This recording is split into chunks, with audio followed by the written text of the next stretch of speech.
What's he saying with it?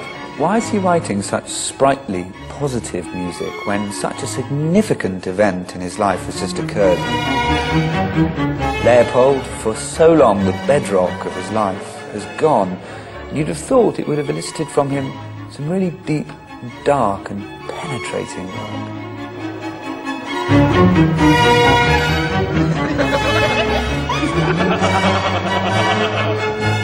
The reality is that when you get below the surface, this sheeny veneer, there is a dark brilliance to it.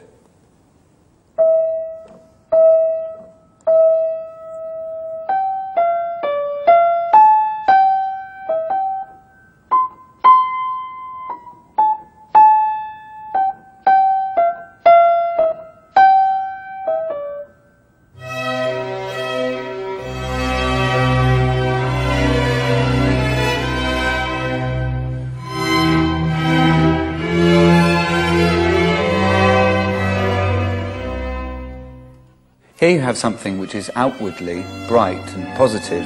It's in the key of C major after all, a lovely, wide, open key, perhaps echoing some sense of liberation from his father. And yet not far below the surface there's a much greater sense of tenderness, of poignancy. It's elegant, yes, but boy is it sad. Perhaps the saddest music ever written by anyone in a major key.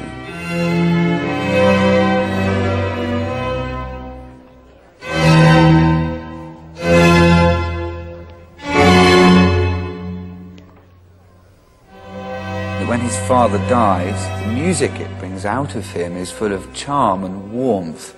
It's almost as if he's trying to say, my dad's died, but I'm okay. Of course, you look a little bit deeper in the music and you realize he's not okay at all.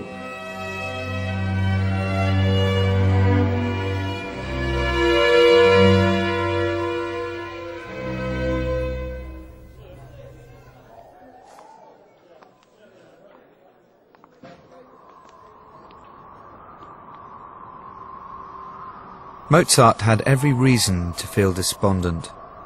By 1787, his income was down to a third of what it had been during his most prosperous years in Vienna. A recession had drastically curtailed the capital's musical life. For years, Mozart had tried to obtain a permanent position at the court of the Emperor Joseph II. His efforts had been in vain until December 1787. When the composer Gluck, who'd occupied the post for nearly 3 decades, suddenly died, Mozart was at last appointed court composer. So, have you found out how much the Emperor's willing to pay you? It's a decent salary. Well, come on, how much? 800. And how much was Gluck paid? 2,000. How can they say you're worth less? How dare they? Assured me I were not to be forgotten in the future.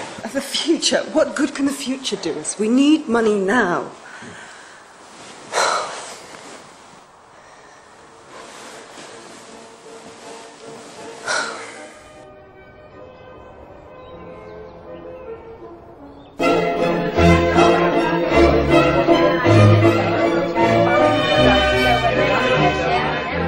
Mozart told me this new job of his is driving him crazy.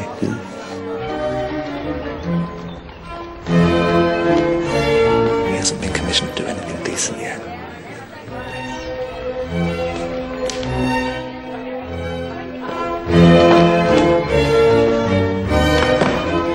He gets to do a lot of this sort of thing. I mean, nothing wrong with that, of course. But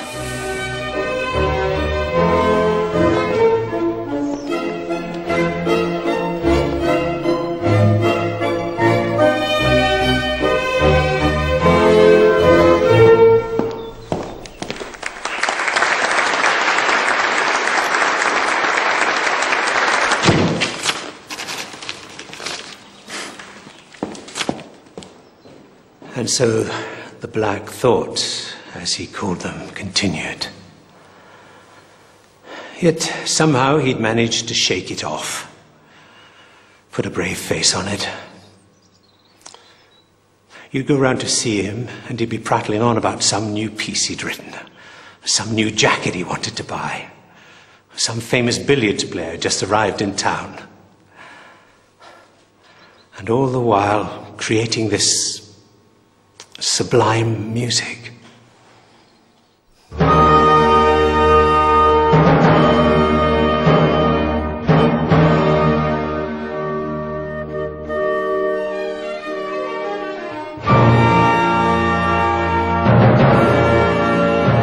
This symphony, his 39th, was also written during that terrible but insanely creative summer of 1788.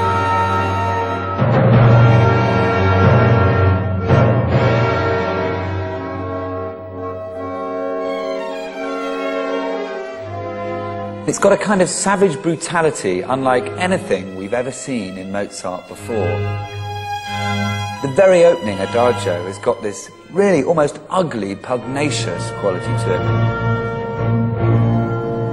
with a huge motor driving it.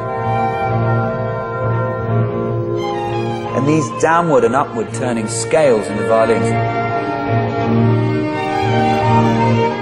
Stark timpani writing, the drum writing.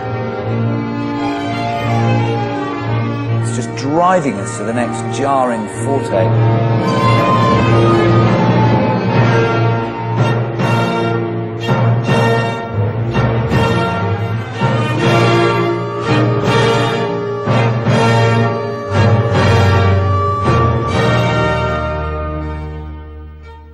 No one can doubt his genius, but he was always infirmant.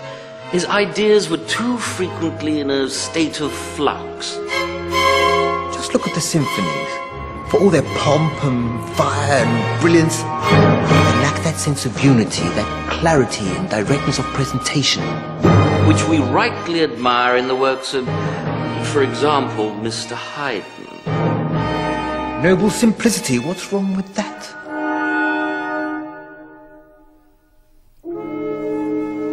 Yes, Herr Mozart has a decided leaning towards the difficult and unusual. Perhaps one might say his music was too highly seasoned. And whose palate can endure that for long?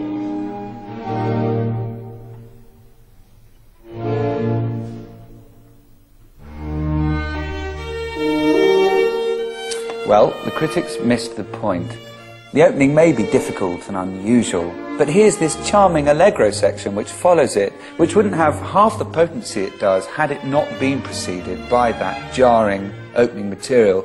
Such a key for Mozart, this, that you put two characters side by side, and it's all about the particular oil they give off when they're applied to each other. It's something I love so much about Mozart. He's so human. He totally understood that you can't have joy without pain.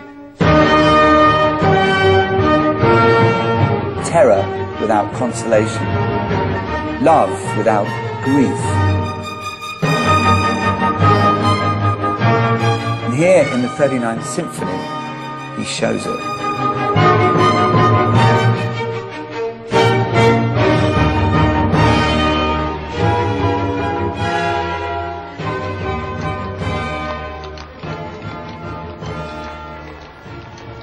In defiance of critical opinion, Mozart continued to find new ways to innovate.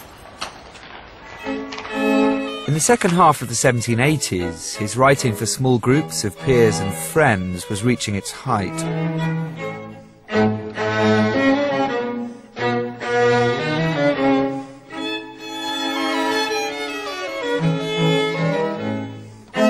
The composer Joseph Haydn was one of really only a very small handful of musicians who recognised Mozart's genius. And Haydn was probably just about the only contemporary composer Mozart